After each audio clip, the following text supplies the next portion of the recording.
Hi everyone, I'm back feeling much better. Thank you for all of your prayers and well wishes and your brilliant herbal remedies of how to get over this cold that I've had for about 3 weeks.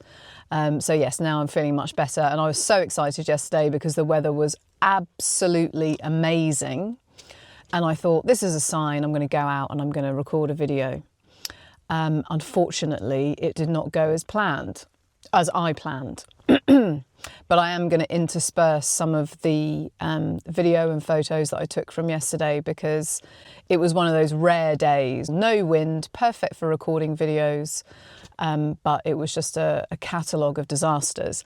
And it led me to reflect on these times when we think we have a good idea, or we have a plan, or we think things should be done a certain way, and the Lord just shows us in no uncertain terms that it is not his way that we are following, it's our own in that moment. And so he will teach us through experiences, as I had yesterday. I might do a little supercut of all the outtakes and all the things that were going on to stop me. But he also, of course, teaches us through his scriptures. And so I've been led over the past couple of days to reread Deuteronomy. So I'm going to speak about Moses today, and I'm going to speak about some of the patterns that we find in scripture that we will often find reflected in our own life and our own walk with God, because I think that's going to be useful. It's a useful way to start to look at the Bible, is to say, okay, aside from all of the teaching and the theology, which is important, what we're dealing with the Bible is a book about people. Okay, it's real people, real characters, their trials and tribulations in life, things that they do that go well, things that don't go well, their interaction with God and how he teaches them. And so, of course, we're going to see those patterns in our own lives because, you know, just because people like Moses are seen as absolute giants, in the biblical story, Moses was just a human being, okay? King David was just a human being. Paul was just a human being. And so we are going to see these patterns in our own life. And so that's one way to start to make the Bible a bit more relevant for us, something that a lot of people struggle with, I think. So I'm going to speak about Moses. And there's one particular incident that actually happens in the book of Numbers where Moses does something that does not please the Lord, so much so that because of it, God says, okay, Moses, that's it. You are not going to enter into the promised land. You're not going to cross over the Jordan. And so you think, wow, this thing that he did, it must be really serious. You know, what could he possibly have done? This person who God has entrusted the people of Israel with for so many years.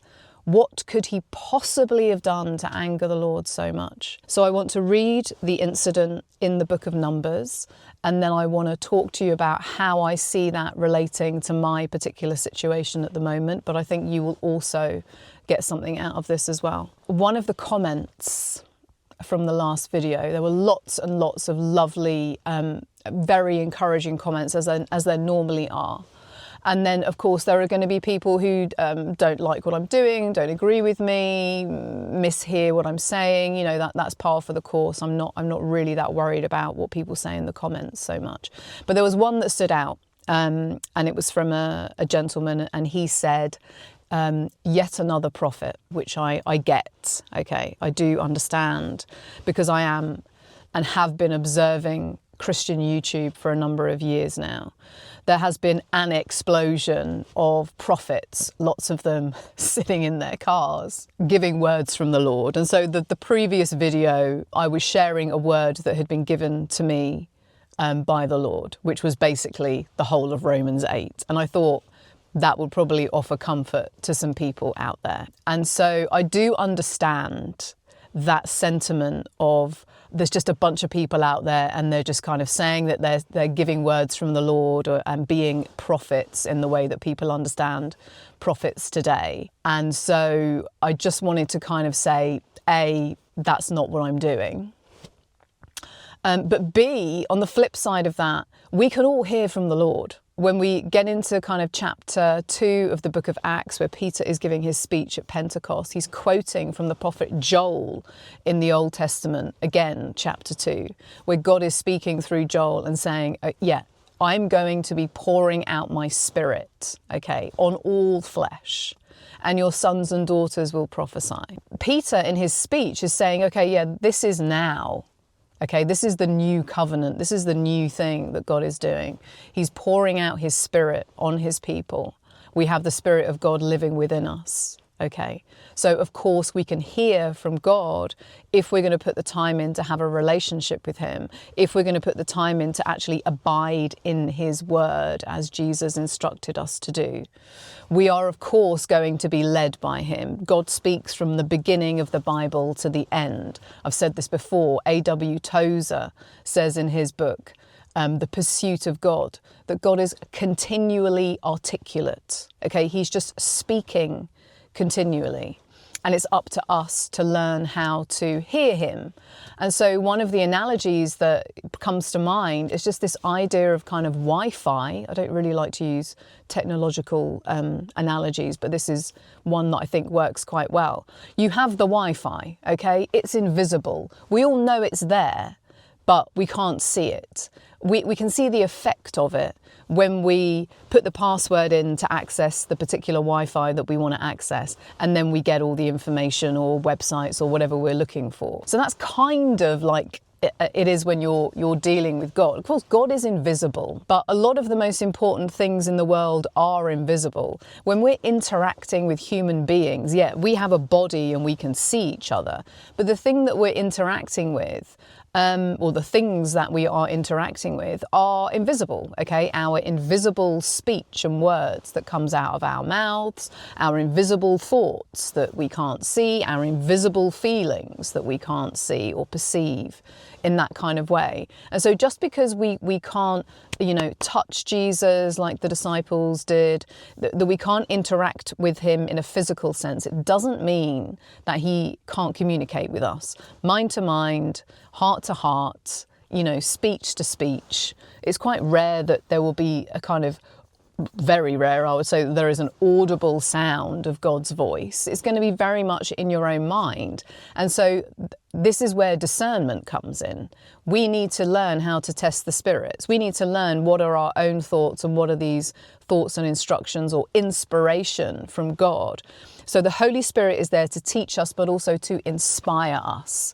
So part of the reason that I want to show you what it's like when I'm not inspired from yesterday is so you see the difference. One of the other people who commented, very kind, was just saying, I wish you would do more videos. I wish it was more regular. And I replied and I said, yes, so do I. Part of the frustration of the past however many years I've been on YouTube has been that it hasn't been at my pace. I, like most people, want to get things done, particularly if I've had an instruction, okay, Lord, let's get on with it.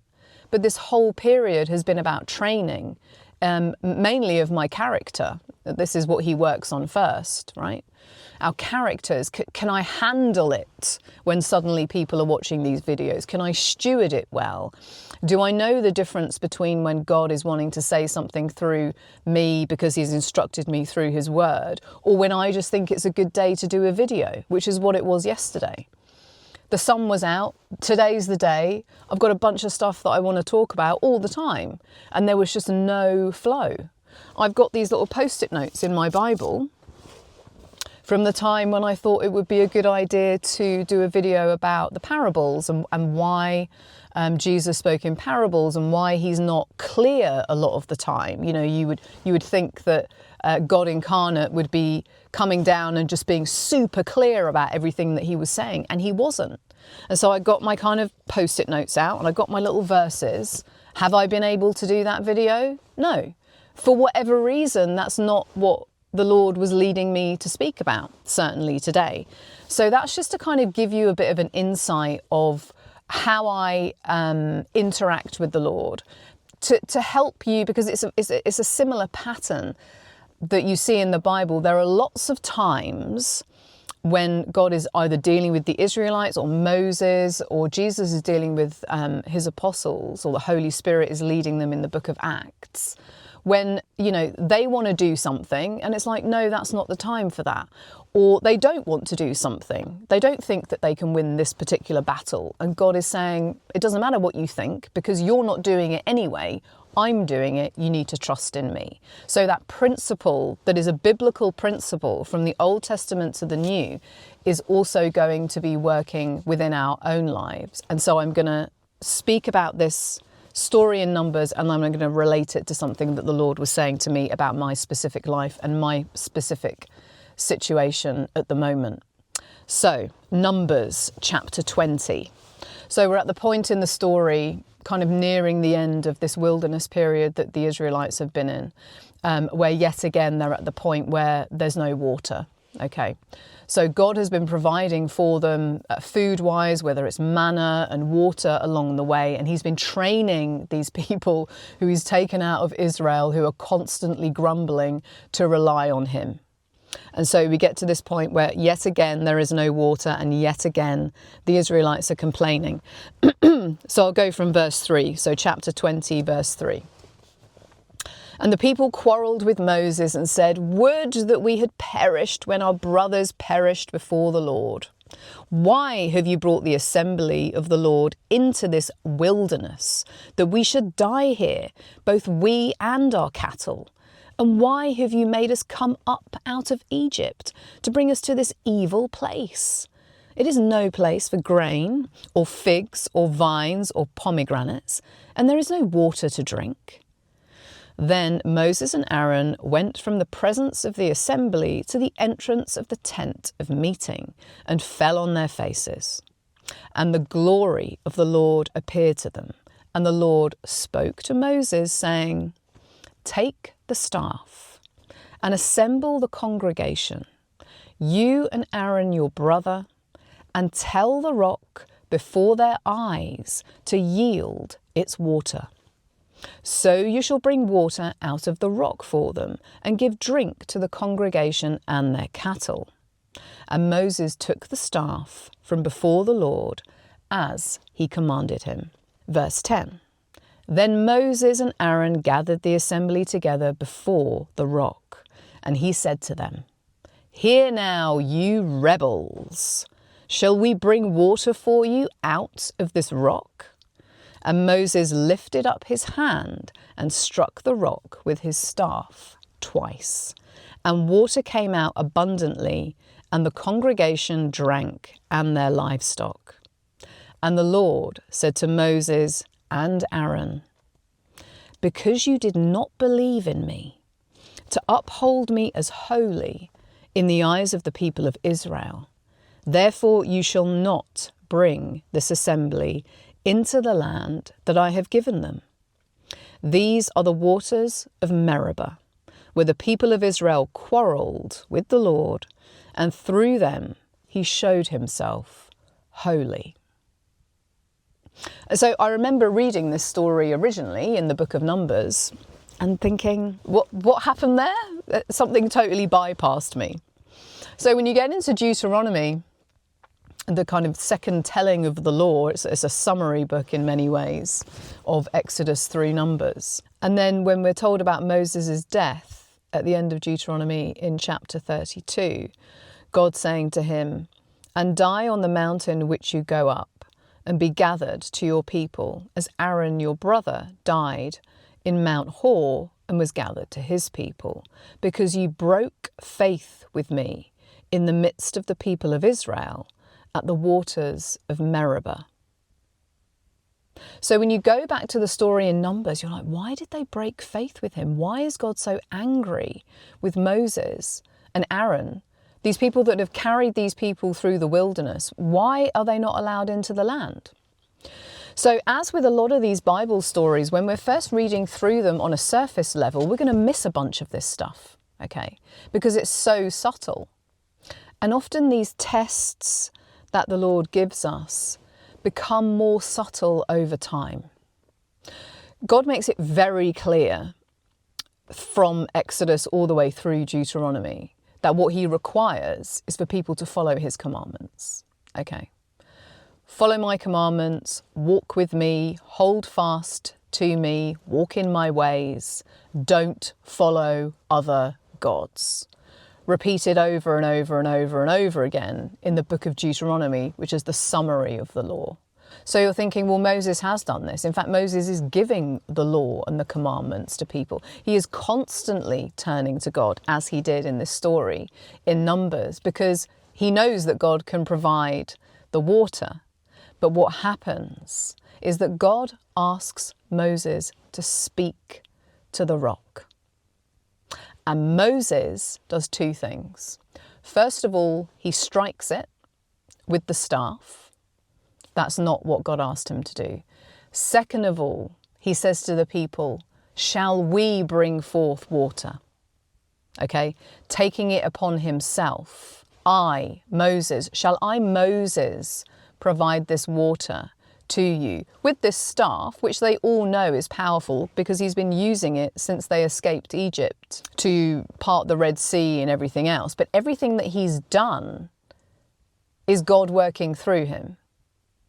So when God says you didn't honor me, you broke faith with me, what he's saying is you didn't say to the people, okay, the Lord your God is providing this water.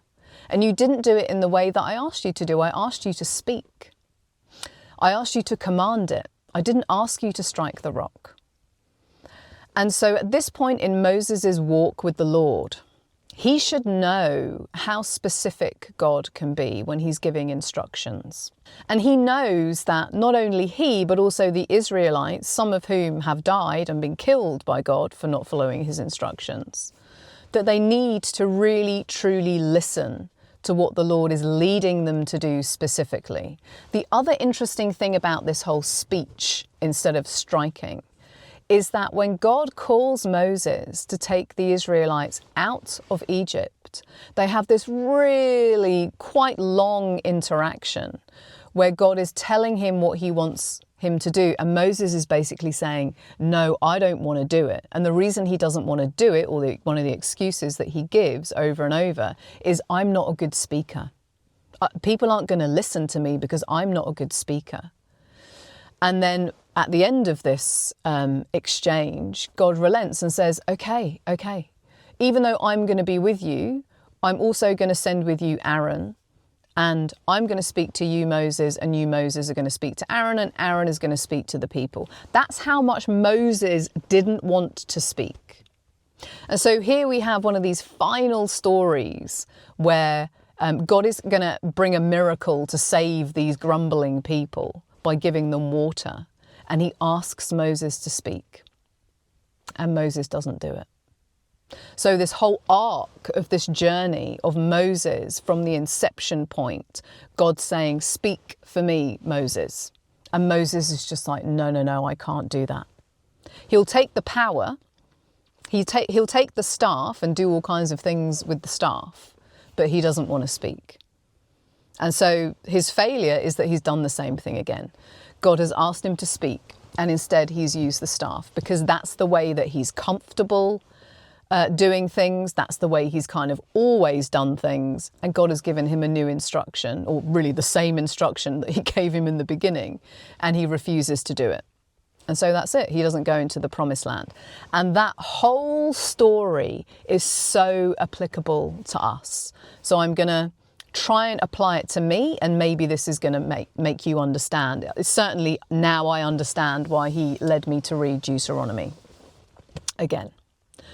So, as I said, when I set up this YouTube channel, it was years ago, and it has been very sporadic. And obviously I've been practicing, and I had very few subscribers. Hello to all the people who subscribed very early on. Up until July of this year, I only had 270 subscribers, and I've been doing this for years.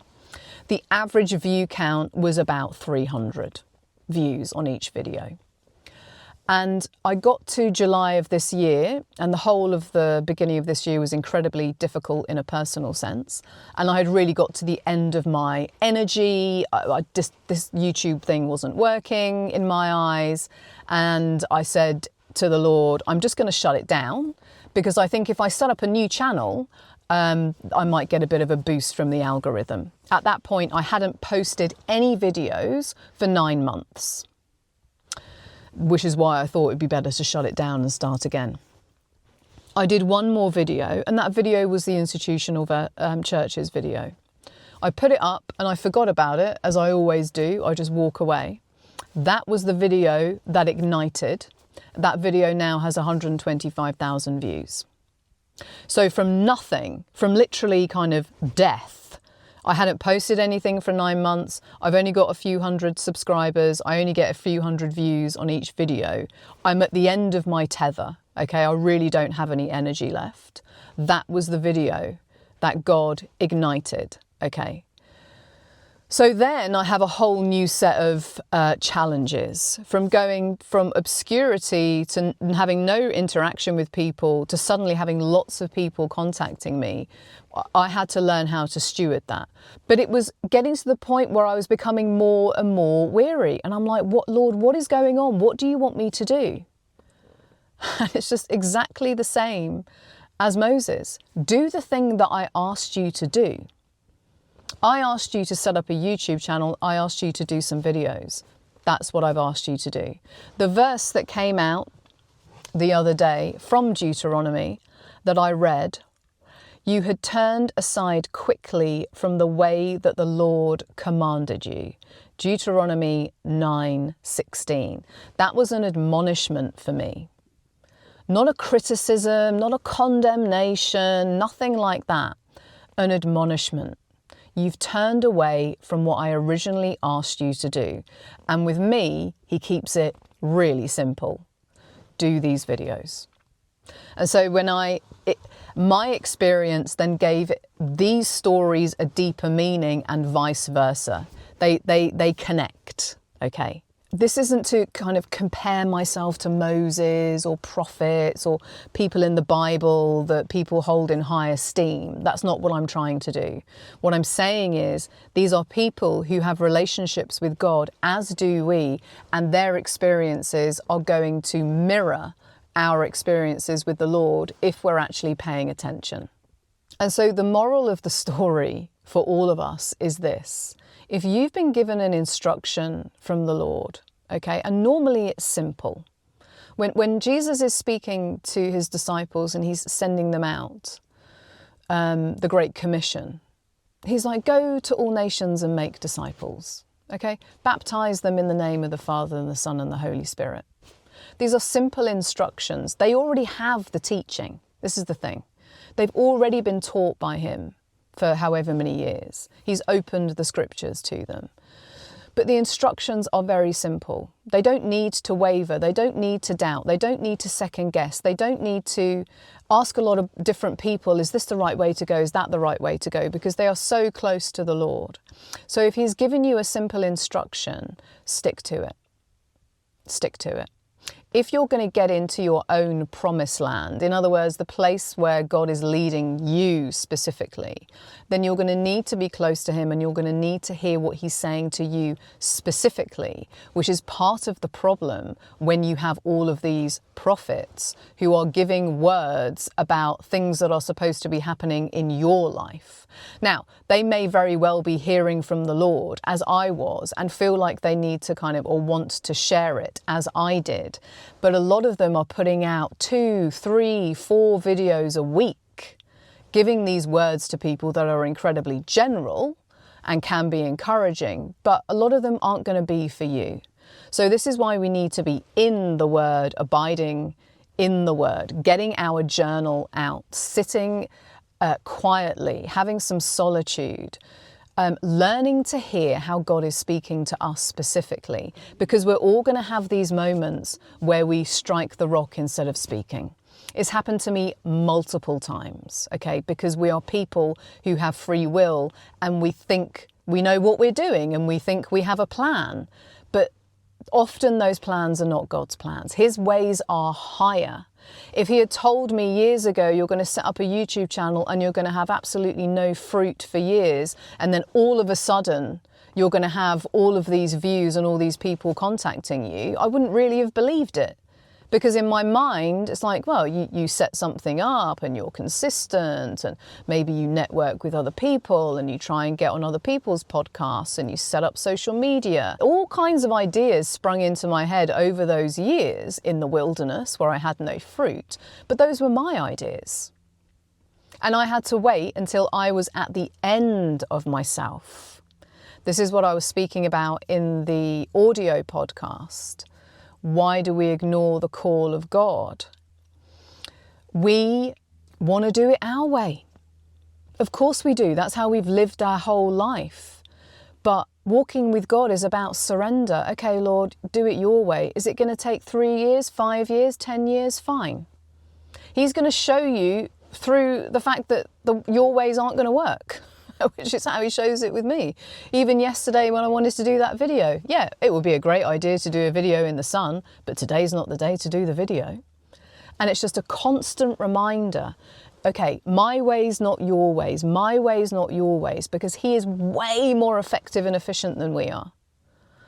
And so I hope that helps. I am going to do more videos specifically about the prophets and the patterns in their lives because they are so close to God. But that's not going to be for today because this video is getting way too long. I hope you guys are well and I'll speak to you soon. And just show you what it's like in winter.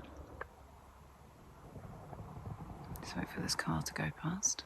Need to have discernment.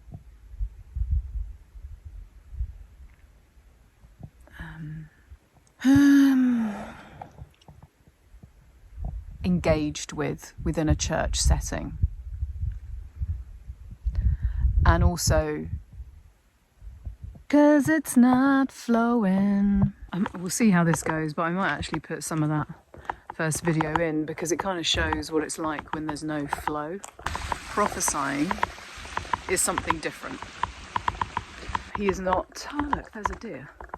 Oh, 2, cool. That they weren't very good speakers. So the selfie stick is creaking, so I couldn't use that video. The most basic of camera in hand and no selfie stick. This is going to be one for the outtakes. And teaching and... Look at this stupid phone. Look. Ooh, wow.